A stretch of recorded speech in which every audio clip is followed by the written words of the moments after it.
It says a coffee merchant wants to make a mixture of 50 pounds of Colombian and Brazilian coffees that will sell for $3.19 a pound. If Colombian coffee sells for $3.35 and Brazilian coffee sells for $2.95, how much of each type of coffee should be mixed together? So when you're looking at something like this, the words wants to make, right here, wants to make, that's going to tell you the final mixture of those two coffees. And they tell you right here a mix of Colombian and Brazilian. And so you see that the final mixture is 50 pounds. The final mixture will sell for $3.19 a pound. And so as you're making your chart, that is what's going to go at the bottom here. That's your mixture. All right.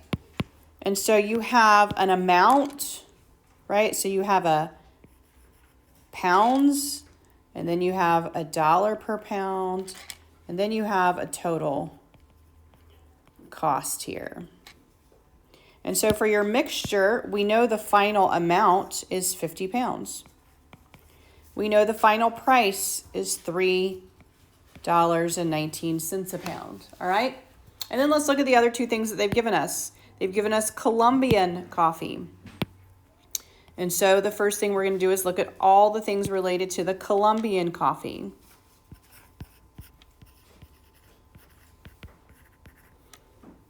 We see a price, $3.35 a pound. We do not know how much, and you know that because at the very end it says how much of each type. And so if we don't know how much, we're going to put a variable there. And then we have another type of coffee. We have Brazilian coffee. Brazilian sells for $2.95. And so we have our second piece of this mix. Now here's the thing. For this one, we don't know how much either, but we're not going to put X because X would tell us that they're the same, right?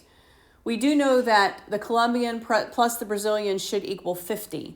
And so if we put an X for Colombian, what are we going to put for Brazilian? 50 minus X, right? And so this last column's easy. What do we do to get that column? We multiply. So here we have 335X. Here, again, we multiply 295, 50 minus X, right? And then for this last column, we actually have amounts. So we're going to say 50 times $3.19, right? Make sense? Mm-hmm. And what do we get when we multiply $3.19 times 50?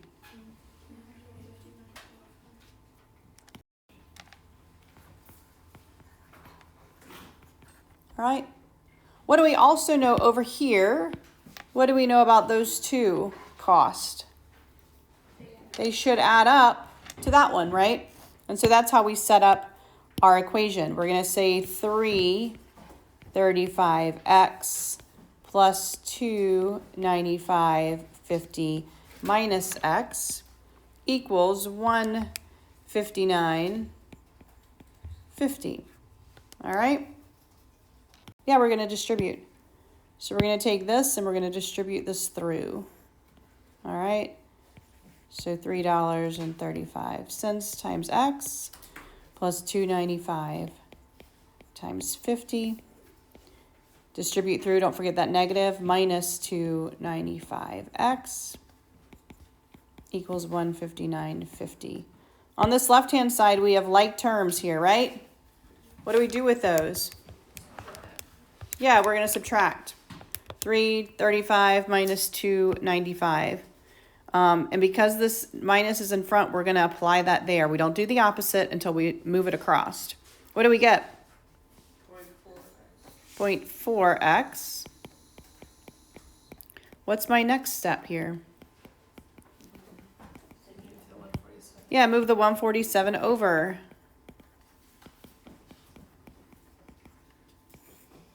On the left-hand side, we are left with just the 0.4x. And on the right-hand side, we have, what, $12? Right? Then we divide by 0.4. All right, this is the same thing as 120 divided by 4, by the way. And so we're going to get, for our x, we're going to get 30 pounds. Which one did that solve for? Colombian, right? So that's solved for the Colombian coffee. We know that we're going to have 30 pounds of this one. If we have 30 pounds of the Colombian, how do we solve for the Brazilian? 50 minus 30, which is going to give us 20 pounds here. And so I have two answers for this one, 30 and 20. First thing we did is we did literal equations, which just means it's all variables and they've given you a specific variable that they want you to solve for. In an equation like this, you'll notice that you have a's on both sides of this equation, all right? So you have an a on the left and an a on the right.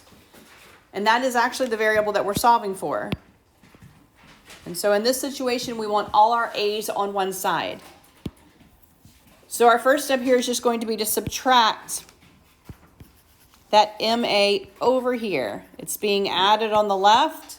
We want to move it over. Anytime you go across the equal sign, that is when you change signs. All right, so we moved it across. And on the left-hand side, we just have our Z. And on the right-hand side, we have BA minus MA.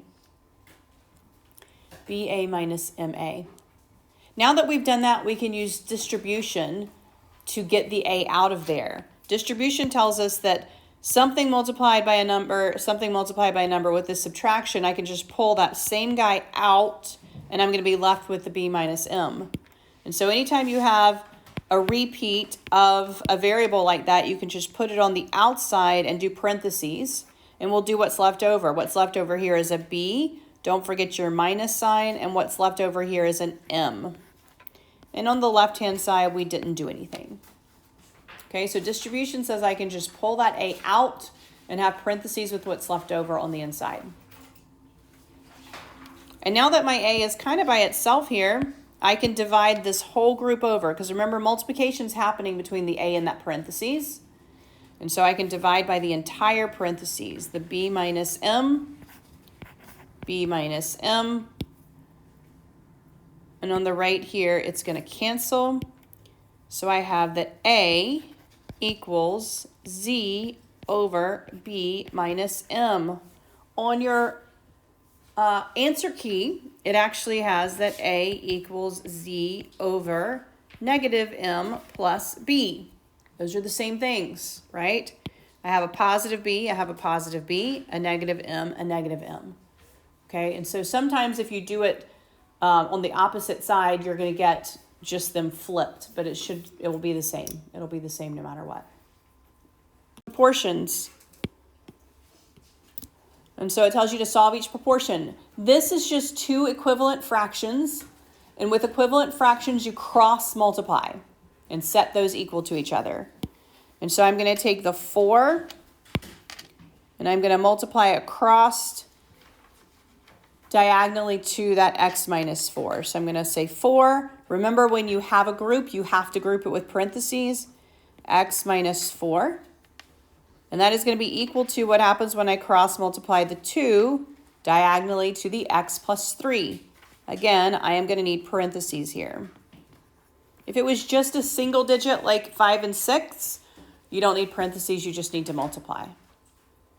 Because I have parentheses, I need to distribute.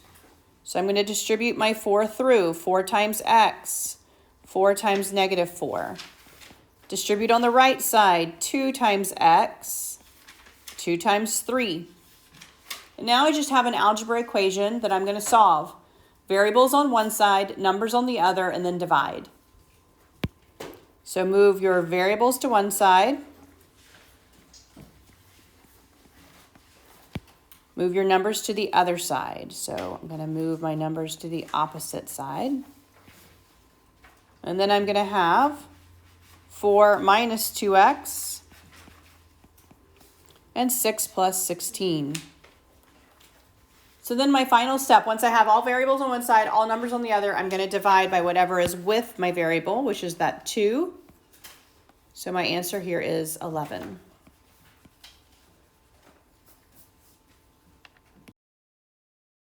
Because these are not always going to be in the same orientation as what they look like.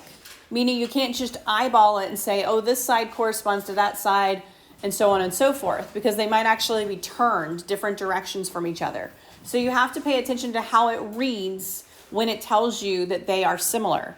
So this says triangle NML is similar to triangle PQR, which means you have to go in that order. So the line segment NM will correspond to PQ. And so I'm going to say, well, NM, that's this one right here, is going to correspond to PQ. Well, if you just looked at it, you might think it corresponds to this one because of the way it's sitting, right? But it doesn't. It actually corresponds to this one right here. And so this is why I'm telling you highlighters sometimes help you with these problems, all right? Because you're going to have to put those two together when you do this particular problem, which means that ML then, ML right here is going to correspond to QR, that one right there, okay? And so this is where setting it up using some type of color so that you can see which sides correspond to each other may help you set them up correctly. Once you figure out which ones are corresponding to each other, you're just going to set those as fractions. There's a question mark here, so I'm going to put an X there. That's my variable. I always put my smaller figure over my larger figure, just so I don't flip the order. But you can do it however you want as long as you keep the order the same. So if I put my X on top, it corresponds to my 14. I will put that on bottom. That is going to be equal to, I go back to my smaller figure, the 10 is going to go on top since my X went on top, and it corresponds to the 20 right here. Now, you can reduce this before you ever start the cross multiplication, right? Because it's going to make it a little bit easier. So I can say, well, the X over 14 obviously can't reduce, but 10 over 20 can. That's going to reduce to 1/2. Okay, and then I can cross multiply, or if you see it, if it's an even one like that, you might just be able to multiply across. Divide by 2, you can see that X is going to be equal to 7. And so these are basically the same as the proportions you just had on the prior page. You just have to set up the proportion. So at the bottom of this page 2, we have changing the given number into the missing forms. It gave it to you as a fraction. So because it gave it to you as a fraction, it wants you to put it in the other two forms. To put 3/8 into a decimal, you literally take 3 divided by 8. All right, and you're going to get 0.375. So that's part of your answer there. That is the decimal. To change that decimal to a percentage, you just multiply by 100 or move that decimal 2 places to the right. So to change that to a percentage, you're going to move that decimal over, and you're going to have 37.5%. And those two would be your answers there. 0.375 and 37.5%. Here we get into percent problems. And so you set up equations for all 3 of these types on this page. You set up some type of equation and you just solve for either the percentage or what it's looking for in particular.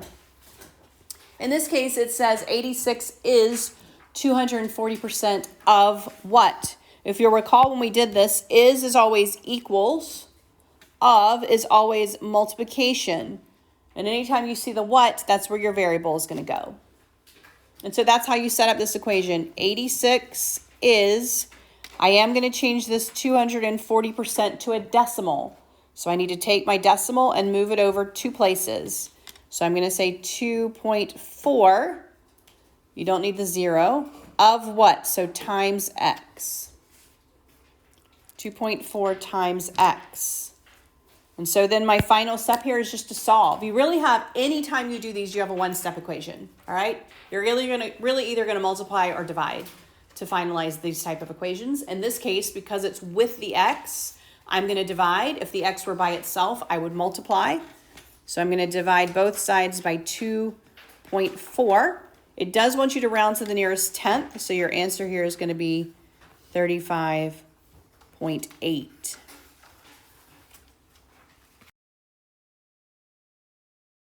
From there, we went into percent problems.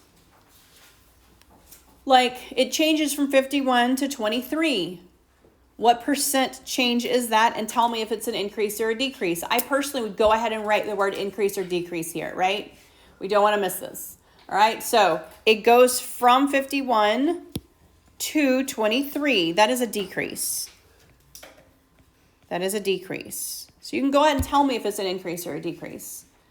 And then to solve it, you subtract the two numbers. It doesn't matter what order you subtract because you don't use negatives here. It's absolute value. So we're going to say 51 minus 23. I always subtract my smaller from my larger in my numerator. In the denominator, it doesn't matter which one's smaller or larger. It matters which one came first. Your denominator is always your first number. So it's 51 here.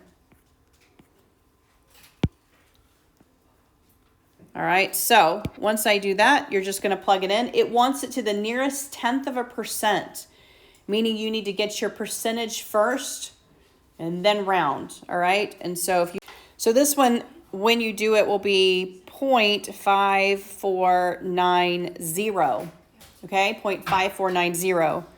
You want to move this over, and then you want to look at this to see how it would round. That 9 has a 0 to the right of it, so it's going to stay a 9. So you're going to say 54.9%.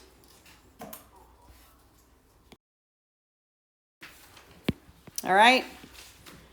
Anna buys a sweater for $25.60. It's on sale for 35% off. What is the amount of the discount? Amount of the discount.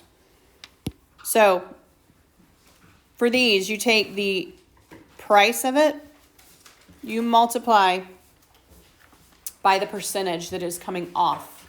It did not ask for the sale price. It asked for the amount of the discount. If it had asked for the sale price, you would have another step here, okay? But it just wants the discount. So I'm going to say, well, $25.60 times, change this to decimal, 0.35. For dollars, it doesn't tell you how to round. But you should automatically know that dollars and cents are 2 decimal places, okay? So if this comes out for some reason ever to be more than 2 decimal places, you need to round to 2 decimal places. In this case, it's $8.96. Had they said, what is the sale price, you would have taken the $25.60 and subtracted the discount to get the sale price. So if they wanted the sale price, you would keep going. And you would actually take the $25.60 and subtract the $8.96 to see what she pays for it, okay? So pay attention to what they're asking for so that you know if you need to keep going. So this one's similar to the discount, except it's a markup. And so you're going to multiply the amount of his cost, which is the $2.70. You're going to multiply that by the 110%. So you're going to multiply that by 1.10. All right, and then you're going to get an amount. So when you get the $2.97, that's the markup.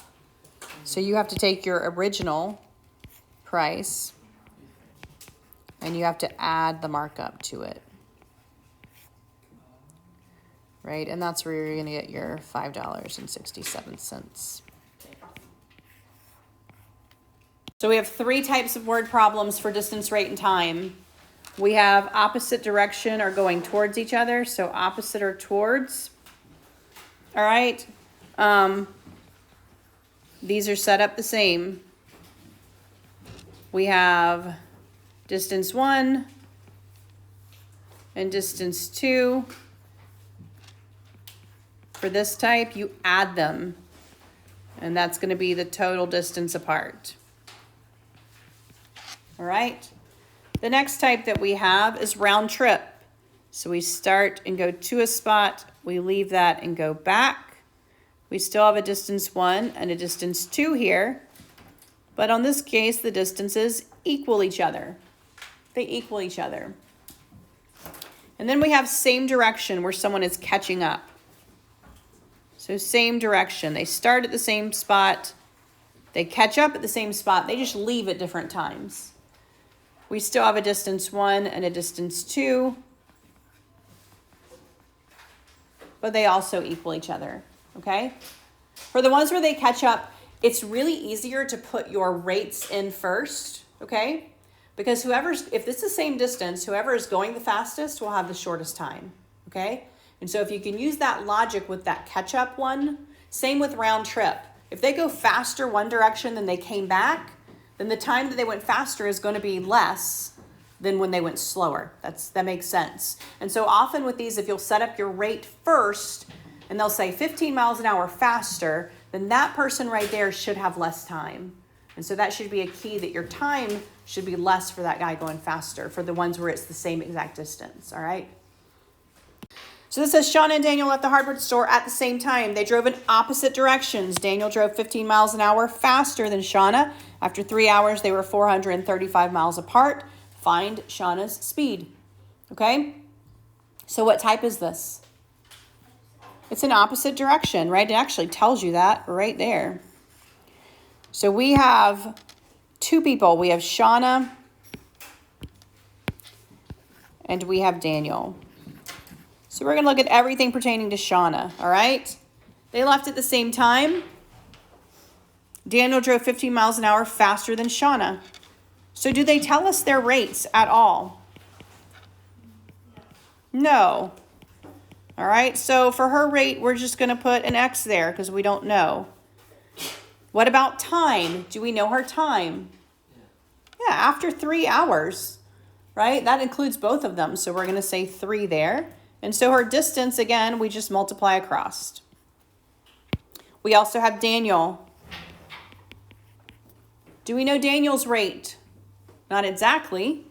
We do know it's 15 miles an hour faster. If hers is X, what is his?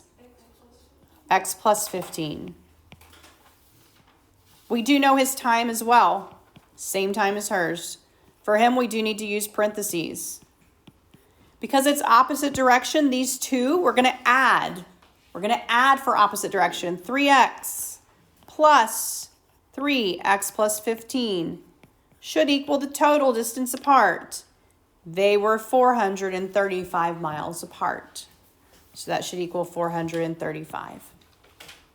And now we just have a basic algebra equation that we solve. Basic algebra equation that we solve. So we're going to distribute 3x plus 3x plus 45 equals 435. Combine my like terms.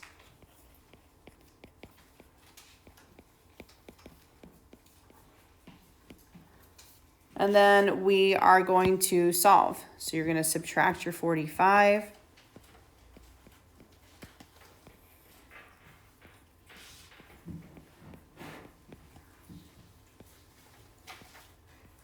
All right. And then we divide, right? Divide. So this is going to work out nicely to just 65. So then you have to, once you get your answer, what did I solve for? Well, go back, and see where your X was. We solved for Shauna. Shauna's rate. So this is going to be a rate, which in this case, miles per hour. And then we double check and make sure that's what they wanted. Shauna's speed. Yes, that's what they wanted. Had they asked for Daniel's speed, we would not be done. What would we have to do? Add 15. So make sure you answer the question. Very important.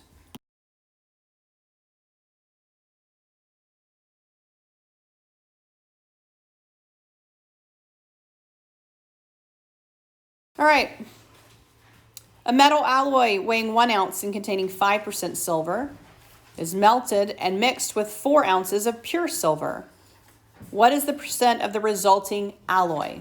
Okay, so they are specifically asking about the resulting alloy, which means that's the bottom of our chart, right?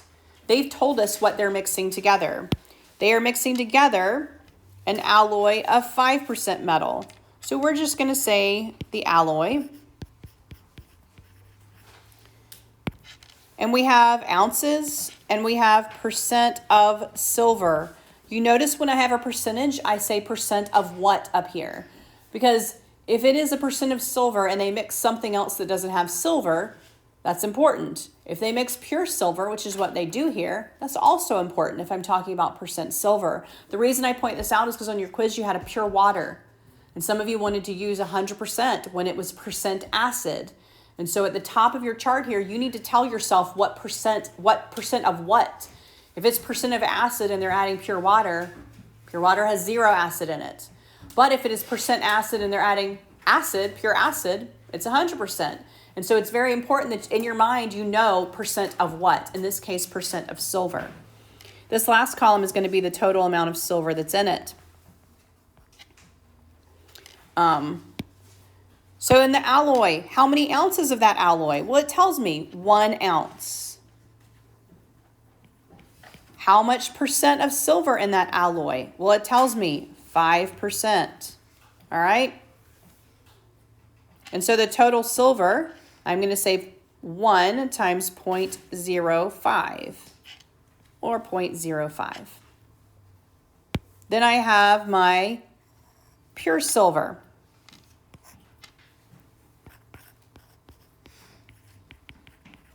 It tells me the amount, 4 ounces.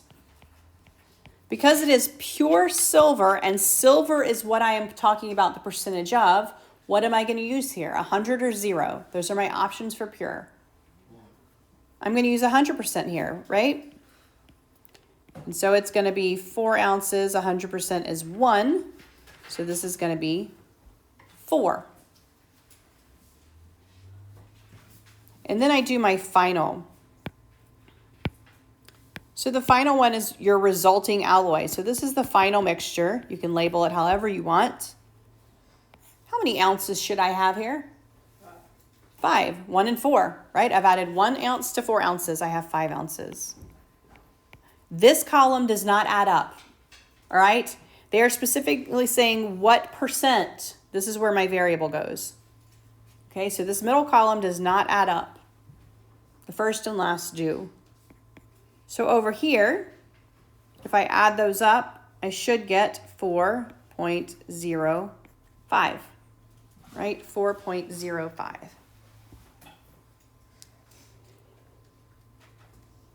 And so my equation is going to look like this. I'm going to have 5 times x equals 4.05. All right? And my final step here is just to divide. So when I divide this out, I'm going to get 0.81.